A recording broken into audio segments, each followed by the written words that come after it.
Christina. She is a wonderful mom, wife, friend, and a passionate mathematician.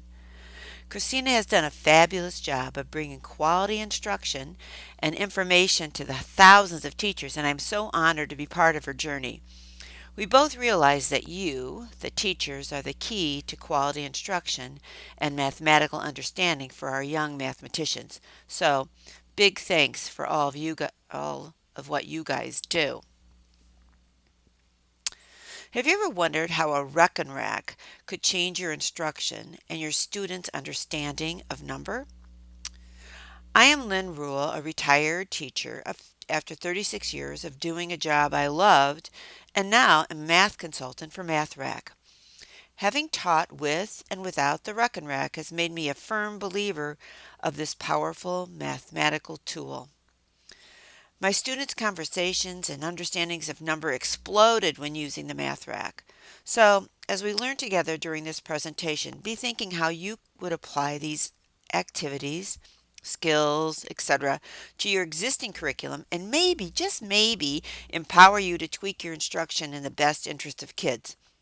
Hopefully, it'll be a fun journey. So, first of all, let's make sure we are using the tool correctly. When you're using the math rack, or reckon rack, one of the same thing. You want all of the beads to the right. All the reckon rack resources state that this is a rule, mainly for consistency and reading the red first is supported by brain research. That's always a question when I'm doing different conferences. Does it have to be white to write? And it's just a rule to follow. So if this is the start position, I'm going to read the left side. So I'm going to read left to right, just kind of like reading a book. So we call the three beads in play, if you will, and the rest of the beads out of play, but they're really not. The kids are going to use the other beads, to think strategically about math. So how do I introduce the math rack? The first thing I'm going to do is ask the kids, what do they notice? Give them time to explore and talk about what they see. And then make sure that we, kind of make a list of those observations and share the observations. We want to establish an environment that is conducive of sharing ideas, lots of talking and conversation, lots of experiences. So these beginning activities are building counting, enumerating, and cardinality. The one task I want to do that I'm going to be using throughout my use of the math rack is called the push. And the whole purpose of the math rack is to kind of see the beads as a collection. So I want to move the kids from counting one to seeing things as a group. So if I ask them to move 4 beads in one push, it might look something like this. However, you're going to have kids counting 1 and then moving them over. And that you can just use as an assessment to let you know where they are at developmentally. They're not seeing those things as groups. They have to rely on the one-to-one correspondence. I might also then later on say, show me 7 in 2 pushes on one row, or 6 with 2 pushes on 2 rows, so I can kind of vary the situation with them. As we learn more about the math rack, keep in mind of the mathematical milestones our students will be discovering and learning through experiences and conversation. So this one mathematical tool does all of these things that help kids become fluent and have a strong foundation of number. So it starts off developmentally, counting 1-to-1, and it leads to understanding a built-in structure. By using the concrete model of the math rack, students are able to see, think, and manipulate the movable objects to deepen their understanding of number, so they're visualizing and subitizing. So this supports all of the strategies and relationships that they need to become fluent, and it lets them support and stretch their invented strategies. We're not telling them what to do. they're experiencing and discovering what's best for them as mathematicians. It also requires children to strategic thinking rather than procedural. In other words, conceptual, which we want them to do, versus us telling them what to do, the procedural. And because of all of this, we're promoting automized facts or fluency because they construct mathematical mental maps in their mind by using the MathRack. So this all leads to a strong foundation of understanding number. Again, I'm starting with concrete, and the concrete tool in early math is the MathRack. But of course we know that counting is critical. Kids need to count, and they need to count a lot. So at the very beginning, when they're really little and they're just learning the words 1, 2, 3, 4, 5, and there's no meaning to them, but that's still a very important part, and it's creating their understanding of patterns. Pretty soon they'll be counting objects one-to-one correspondence, where they're actually pointing to an object and giving it a number word, which leads then to cardinality. That last number that I say is how many are in that set.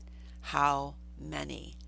I need to do lots and lots of counting. But that being said, one of the reasons that kids don't become fluent is an over-reliance on counting, because they're so comfortable with counting. When things get a little tough or they have to think really hard, they go back to what's comfortable, kind of like what we do in many of the things that we do as adults. So we want to give them as much support and experiences and conversation so they don't have to go back to counting, and they can rely on their understanding of number. And they do that again, and I'm going to be saying a lot, by exploring and talking.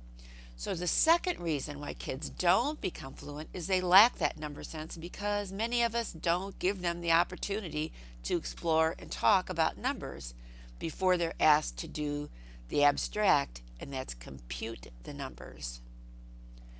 And of course, the big objection there is time. It takes too much time.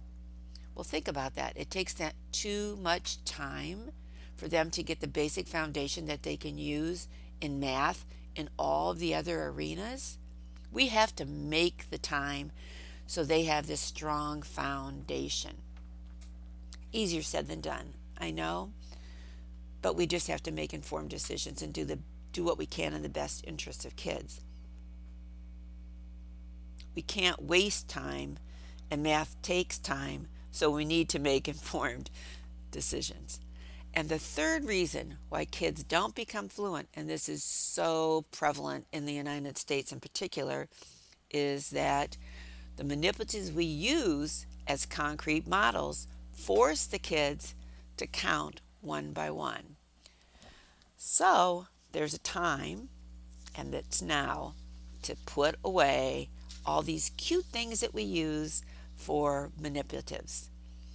The frogs, the butterflies, the counter chips, the teddy bears, the Unifix cubes, the linking blocks. I know my classroom was filled with them. Because when I do a problem like this, using these, I'm forcing the kids to count one to one. And I don't want, that's not helping them become automatic with their facts. Let me show you. Or let's reiterate the thing from Kathy Fosnow, who states that in the United States, the manipulatives that we use, like the counting, the cubes, the bottle caps, the chips, etc., they're great for the early stages of counting and modeling problems, but they do little to support the development of the strategies we need for automaticity. We have to move away from those. So if I have my kids, let's get out the counters, we're going to do some problems, and then they splatter them on their desk and the floor and everywhere else, it might look like this. If I was to ask you how many there were there, how many counters were there, it would be difficult to see. But as adults, you would start grouping them in either twos or fives. As kids, they would be counting things, the same item, multiple times. If I give structure to those counters and structures by 5, then it's much easier to see that there were 17 counters there. I have 3 groups of 5 and 2 more. The brain wants to see the structures. They want to see the patterns. If you want to learn more about that, read the book How the Brain Learns Math by David Sousa, and it tells you exactly how how the brain wants the patterns, it wants to put it in little cabinets and organize things. So we have to provide that for our kids, especially in math. So let's just say I gave them the problem 7 plus 8, and yes, I'm going to be overusing that problem as an example. And I had the kids show it to me with Unifix cubes. It might look like this. And what my kids might do is they would count out 7, put it in a pile, count out 8, put it in a pile, and when I ask how many, they probably would start all over and count all of them and get 15. So if they did that, count 7, count 8, count 1 through 15, they're at that direct modeling stage. Some kids might do it the 7 and the 8 piles and then hold the 7 in their mind and count on 8, and that is probably the next step, counting on, but counting on 8 is very inefficient. A lot of mistakes can happen there. Usually when we see kids counting on, we stop our instruction and start giving them the abstract problems and maybe even, unfortunately, timed tests. But if I take those 7 plus 8 and I put it in a structure like a 10 frame, then it's much easier for the kids to say, I see 2 groups of 5. I could move the 3 at the bottom up and then I'd have 3 groups of 5. Or I could move the 2 in the second row down to the empty spaces and I'd have 3 groups of 5, and that's 15. That's one structure. The other structure is the reckon rack. So the built-in structure of the reckon rack supports that development of important strategies needed for automaticity. And here I can see, I see 2 groups of 5 with the red, then I see 2 and 3. So I can see it in lots of different ways. So there's only 2 structures that I know of that help me with kids understanding number and can think flexibly about number, and that's the 10 frame and the MathRack.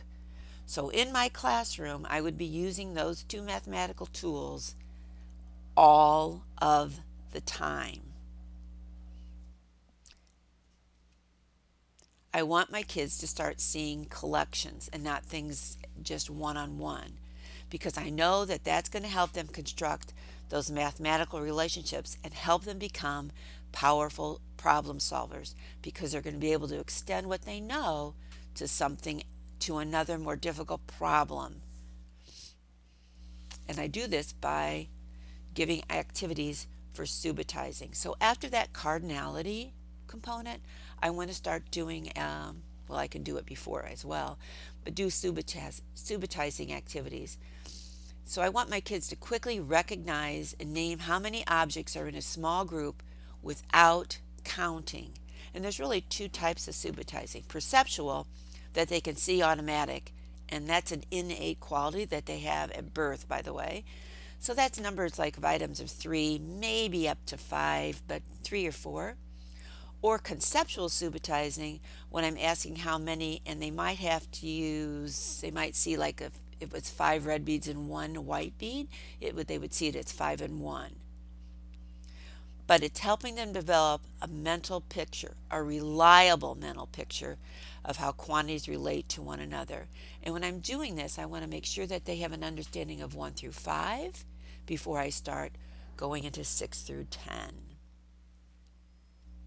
How am I going to teach subitizing or experience subitizing? I'm going to play lots of games, but some of the activities I could do are quick images or show me, and always asking, how do you know? I can use items like dot cards, dice, dominoes, 5 frames, 10 frames, the MathRack, Christina's Savvy Subitizing cards are excellent resource for lots of different games. And that's really, really critical, having them experience things through games.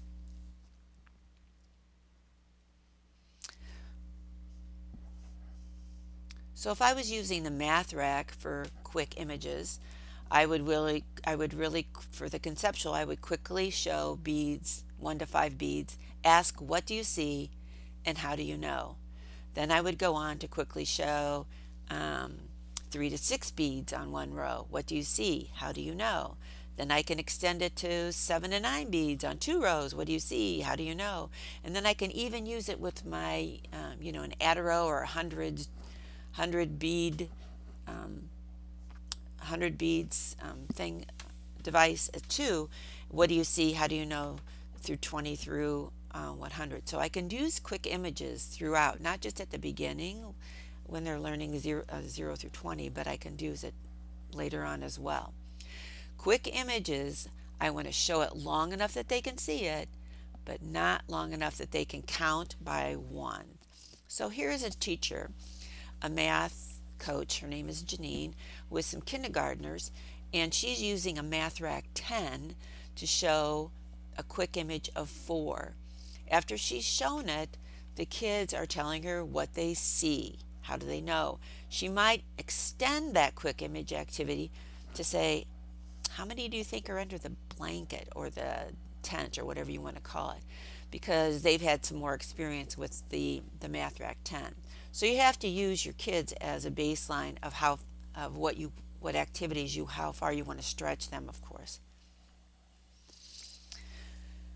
When I'm doing this, I'm going to be focusing on the relationships. And by focusing on relationships, that helps kids think flexibly about number. And if they can think flexibly about number, they can extend their knowledge to a new task. In other words, a multi-digit number, decimals, fractions. So when we're building their number sense, we're promoting thinking instead of just computing. We're not memorizing. And this is, again, where our instruction stops. We don't take the time to focus on these relationships. So what are these relationships? Well, one of them is spatial relationships, and that goes along with subitizing, recognizing how many without counting by seeing a visual pattern. Another one is 1 or 2 more or less. Knowing which numbers are 1 or 2 more or less helps them with understanding the magnitude of number and how they relate to one another, which goes into the next relationship of landmarks of 5 and 10. Again, I want to assist that mental computation for addition and subtraction so I can extend it to other situations. And then finally, part, whole. Knowing that the whole is made up of parts. So what does that look like on a MathRack? Well, for a spatial relationship, I can do quick images with my 1 through 5 or any of the number on these beads. But this is showing 6. So the spatial relationship is also showing me that 6 is 1 away from 5 and 4 away from 10. As you're using the MathRack, they're again forming mental math maps, seeing how many it takes to get to 10, how close it is to that 5. When I do 1 or 2 more or less, I'm seeing how I can take that 6, add 2 more, that would become 8. Well, now 8 is 2 away from 10. So I have an understanding of how numbers are working. Landmarks of 5 and 10 are huge because we are a base 10 system. So if I have a problem like this, I see the group of 10 and then 5 more. And if I look at the total MathRack, because I'm always looking at the ones in play as well, not as in play, I also see that there's 5 on the right side. And of course, part whole. For the number 9, I can see 6 and 3 equals 9. I could flip the MathRack and I would see the commutative property of 3 plus 6. But my kids, if I said show me 9 on 2 rows, I'll get a variety of answers: 5 and 4, 4 and 5, 8 and 1, 9 and 0, and that leads to some really great discussion. Another activity besides quick images to help with the relationships is show me, where I'm either using a plate. In this case, Janine is using a 10 frame. She's showing the kids a number, and then they are showing on their MathRack 10 the same number. So they're seeing it as a structure on a 10 frame, and then they're converting it into their structure on the MathRack. But I can also use dot patterns. I can use dominoes, any of those things to show a number, and then they can do show me. So when I do this show me activity, and again I'm going to do 1 through 5 and then go to 6 through 10, I'm incorporating all the relationships. So for instance, if I have one that says show me 3 with my fingers, 10 frame or dot pattern, and then they show it on the MathRack, it would look like this. Well, I see a spatial relationship. I can see 3. I can see also that 3 is 2 away from 5. I also know that the other part of that 3 to make 10 is 7. So you can kind of see by whatever you're doing, you're incorporating all the relationships. Another one is like show me 6 on the MathRack, and then show me 6 different using 2 rows. Well, with this activity, there will be multiple answers demonstrating all of the part-whole combinations for 6, and the commutative property can also be discovered. Show me 4 and then add 1 more, and then how do you know? Though you're asking for 1 or 2 more or less, children are also seeing how the number relates to 5 and 10, which is spatial and benchmarks of 5 and 10, and demonstrates another part-whole scenario. If I say show me 8 and how many more do I need to make 10, students are aware of the spatial relationships and now are seeing the red beads as 5 and using the beads not in play to make the 10. So you can see how powerful this is, and it's concrete. I'm not giving them the symbols of the numbers. And finally, if I say show me 7 on the top and show me 7 on the bottom, how many are there all together, and do you do it with doubles? Kids love the matching, and though they love doubles, it is not a strategy that can be used after 20. So making 10 is a more powerful strategy. But that being said, you can see how the 5s and the 2s match up to make a 10 fact, 10 plus 4.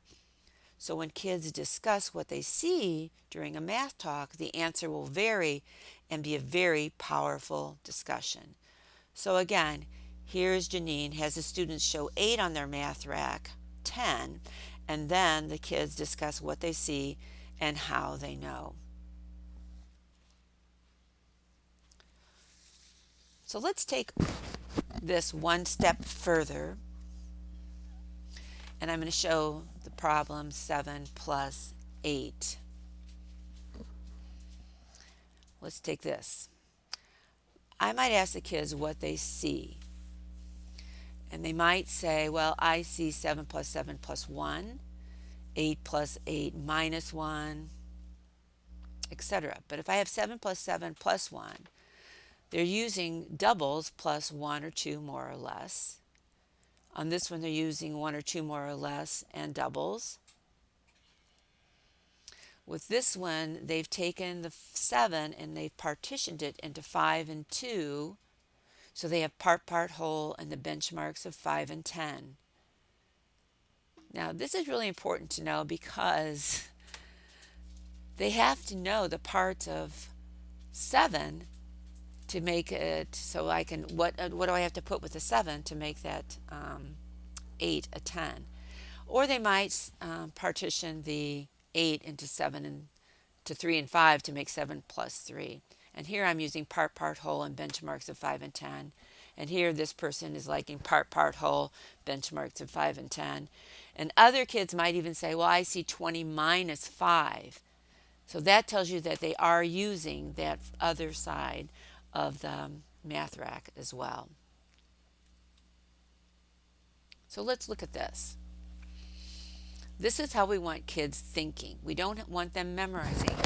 We want them thinking about numbers. If I have 7 plus 8 and I partition it to 5 plus 2, a kid needs to know that the other part of 8 to get to 10 is 2. And they have to know that, well, if I take 2 from the 7, what's the other part of the 7? If I have 2 to make 7, and that would be the 5. So you can see how powerful those part, part, wholes are when they're thinking like this.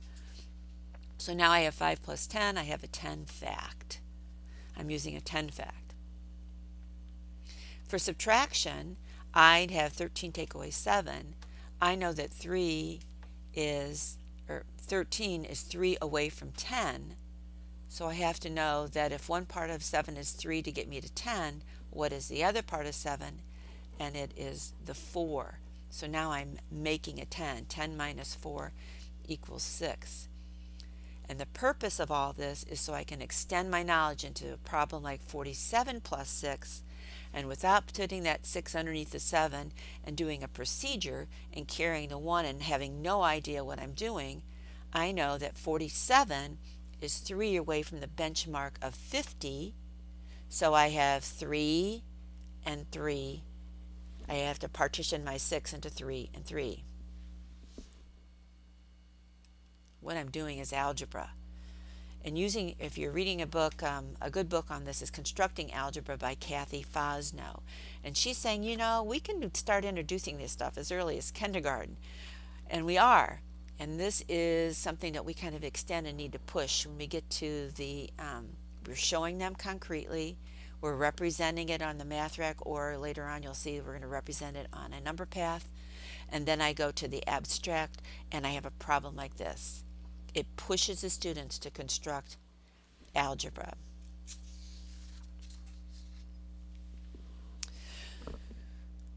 Another way to use the MathRack in a powerful way is number strings. These number strings are from Kathy Fosno, but we also can use them for number talks as well. So I have an example is two beads on the top, 2 on the bottom. That's a double showing 4. If I add one more, I have 2 and 3, that's 5. But if I want to show another combination, 1 on the top, 4 on the bottom, and then 0 on the top, 5 on the bottom, I can do that on the MathRack, record the problem, and then discuss the relationship. Number strings, they must be purposeful and they must demonstrate a relationship. So the first one, like we just said, is beginning with doubles, adding one more, then combinations equaling 5. The second one starts with a double and I have combinations of 10. And then the third one is showing me that commutative property. In this example, Janine is showing a number string using 7 plus 7 and then going with 7 plus 8, and 8 plus 8 is 16, showing one more, and then using the MathRack, but then showing it abstractly as an equation. So number strings are also another way to use the MathRack when I'm developing an understanding of number. And again, Sherry Parrish's book, Number Talks, uses the MathRack extensively in the primary grades, and it's another great resource. So what about problem solving? This seems to be a huge issue because it's so hard for kids to have a story problem, if you will, and then find a way to show what they are thinking. So the most important part, I feel, for problem solving is always connecting it to context. In this case, Janine is showing the book by Kathy Fosnell, The Double-Decker Bus. And the double-decker bus is what the anchor the kids are going to use, but I can connect it to the MathRack because there's 10 people can sit on the top of this double-decker bus and 10 people can sit on the bottom of the double-decker bus. So I can come up with lots of different scenarios. And for all the problem-solving situations that I'm going to be talking about, I'm going to be using just the double-decker bus. But you could use lots of different things: bookshelves, 2 shelves, bunk beds, all different kinds of things you could use. But there's so many books out there to support the mathematical concepts that you're trying to understand. And another great resource to find those books is Erickson Institute. I highly recommend their website as well, and they have some really good books to use. A little sidebar there.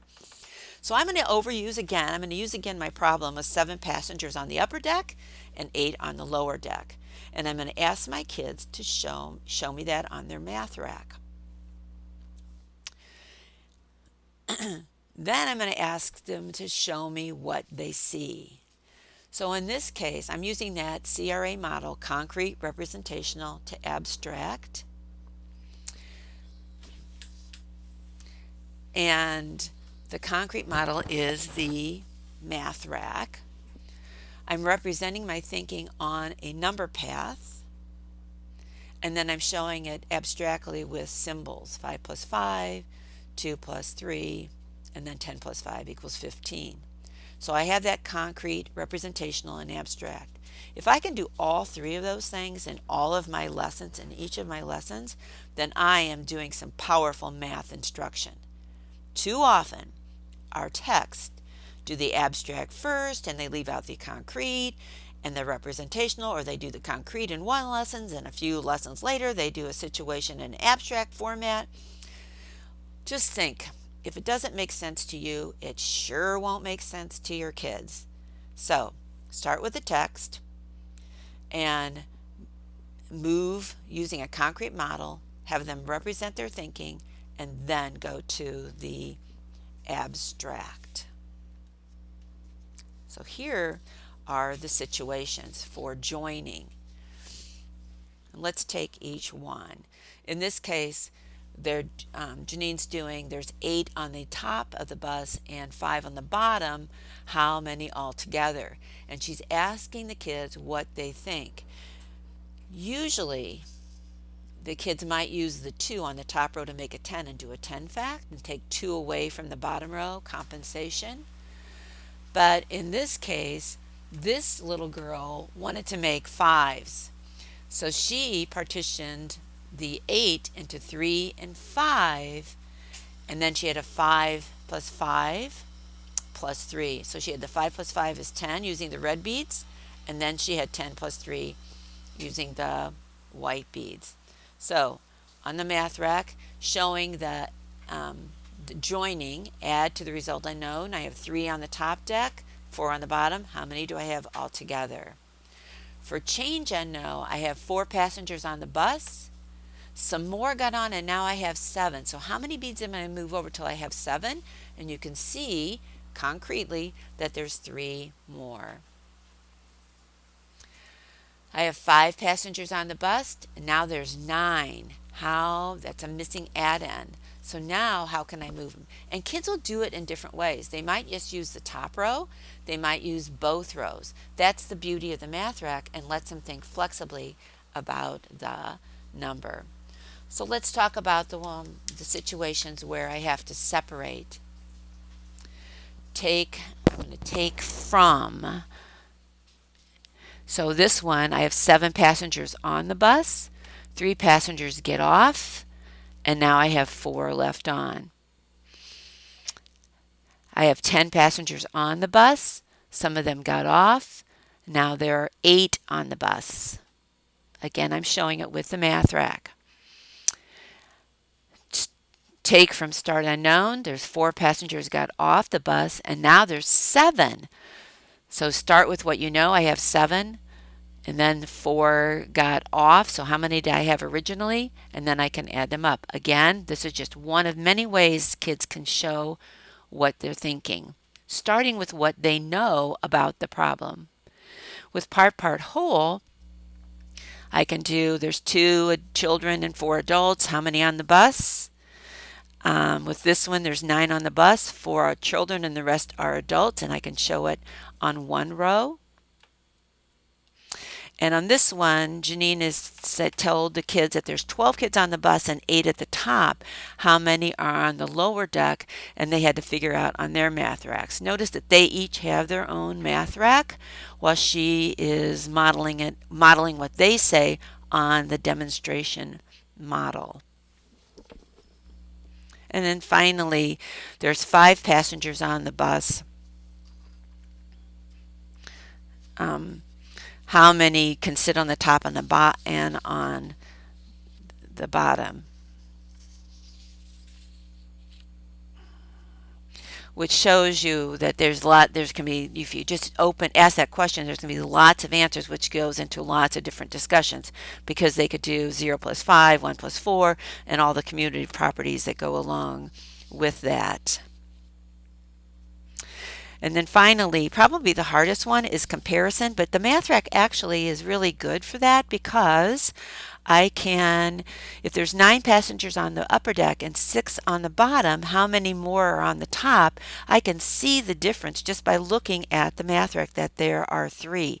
And that's hard for them to think about abstractly, or if they're making tally marks or little pictures or whatever. By showing it on the MathRack, it's much easier to see that comparison situation. Same with this one. There's 3 more on the upper deck, and the lower deck, there's 6 passengers on the lower deck. How many more? And then this one, the upper deck has 3 more passengers than the lower deck. The upper deck has 9 passengers. How many passengers are on the lower deck? When you're reading that with a kid, that is just overwhelming. So if I just take it step by step and show it on the MathRack, it becomes much, much easier. So after I have all of those situations, we've gone through quite a bit of different ways to use the MathRack.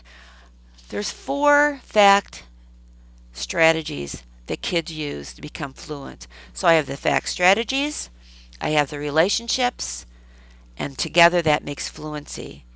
So how can I show that on the MathRack? Easy. One of the fact strategies is plus 0. So I have 4 plus 0 equals 4. I can see on the second row there's none there. I'm adding nothing to it, so I have that same amount. If I have doubles, again, they love to match it, but making 10 is more powerful. But using our facts through 20, kids like to use the doubles, but it's not going to help them when we get into multi-digit and higher numbers. Another fact strategy, and probably the most powerful one, is making 10. Again, that's why it's so important to have that structure of the 10 frame and the MathRack, because it has that built-in structure. So I have 8 and then 2 more equals 10.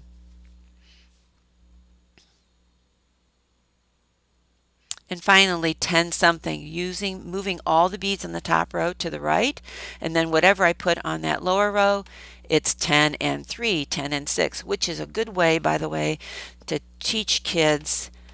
As you're teaching 11 and 12, those teens are really hard. Do what they do in the rest of the world and say, 1, 10, and 2. Or we say 12, 1, 10, and 3, because that helps build place value. This should look familiar to the Christina followers, because she uses this illustration to show that using these strategies, these 4 strategies, I can cut the number of facts that kids need to know just by having an idea of relationships and those 4 fact strategies. So if I'm looking at this, the dark orange are those doubles, the light orange are 1 or 2 more or less. If I look at dark green, those are my 10 facts, the light green 1 or 2 more or less. The dark purple are my 0 facts. The light purple, 1 or 2 more or less, or more I should say. And the dark blue being those 10 facts. So I can really kind of cut that in half in a diagonal, and I've really, just by knowing those facts and relationships, have made it a much easier task to know my math facts.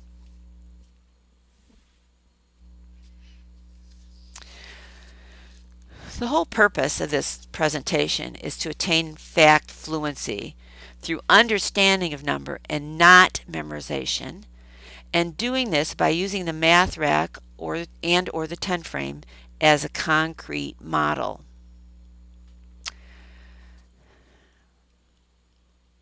What is fluency? It's being accurate. I have to have the right answer. It's being efficient. I can choose an appropriate strategy, an expedient strategy to get my answer. Now, that is where our instruction usually stops again, and we start giving kids timed tests. Well, if they're fast and they're getting the right answers, then who cares? Well, we've got to care. They have to think flexibly about number. The ability to use number relationships with ease in computation to compose and decompose numbers. All those relationships we talked about and the strategies. That's thinking flexibly about number.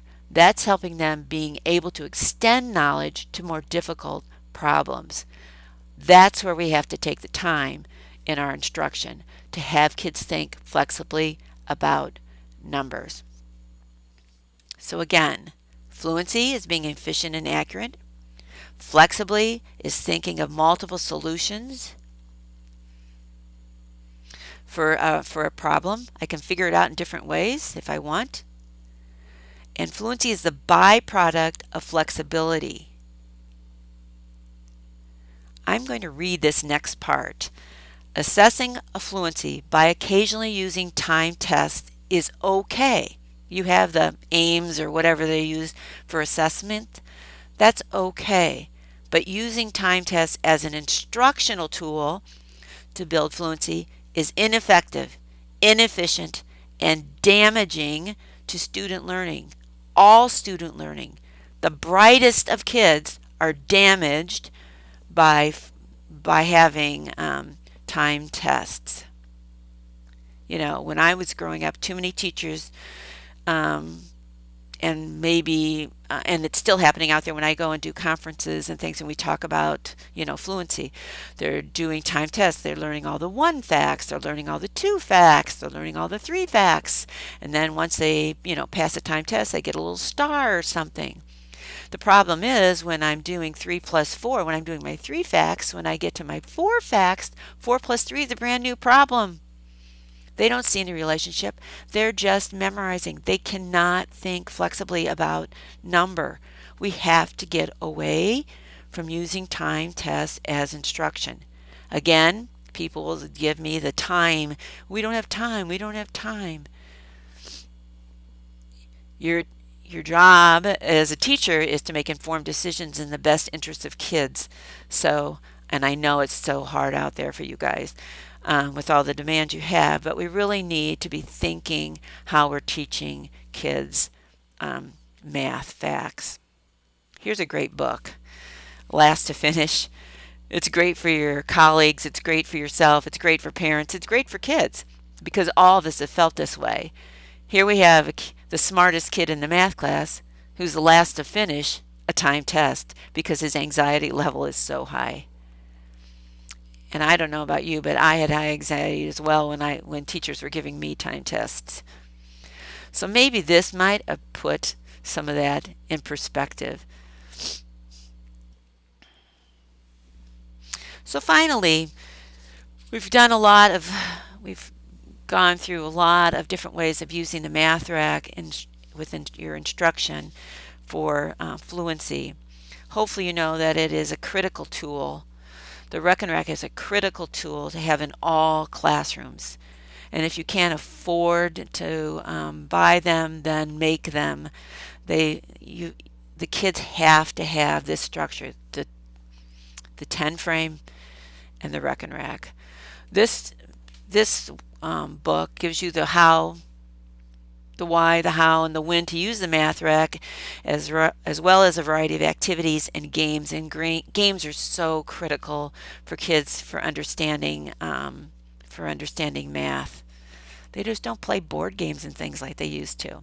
So this is another great resource that you can get on Christina's site as well as on MathRack.com. So let's just kind of summarize. In this session, we've demonstrated the power of the MathRack at the early stages of Subitizing. We've demonstrated how the MathRack provides opportunities to think flexibly as students experience the mathematical relationships necessary for fluency. We demonstrated how the MathRack is a concrete model for situational problem solving. We've demonstrated how the MathRack provides opportunities to model the FACT strategies. We confirmed that the MathRack is part of a whole curriculum that provides the foundation of understanding number and provides the structure needed for students to become fluent and think like mathematicians. And that's our goal. Thank you for attending the Mastering MathRack presentation. You can visit MathRack.com for more products and resources, or contact me at Lynn at MathRack.com. Thanks so much, and enjoy the best job in the world, teaching.